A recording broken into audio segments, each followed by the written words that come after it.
Hey friends, if you wish to fix the error 0xA00F4245 for camera, then please watch this video. I will guide you through the resolutions. Now, three resolutions are clubbed into one. Here's what you have to do. Search for the camera app in the Windows search bar and click on app settings in the right pane. Okay, let it load. Scroll down, click on terminate to terminate the process. Repair to repair the camera app, then click on reset and reset once again. If these two solutions don't fix the problem, only if they don't, then uninstall this app. Select uninstall once again. Now the uninstallation process will need a while, like it will need 30 to 40 seconds. After that, open the Microsoft Store and search for the camera app in its search bar. Go to the camera app and then click on install. This will reinstall the camera app on your system. Was this helpful?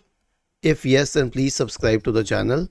If not, then let us know in the comment section of the video on how we could help you further. Thank you for watching this video and have a nice day.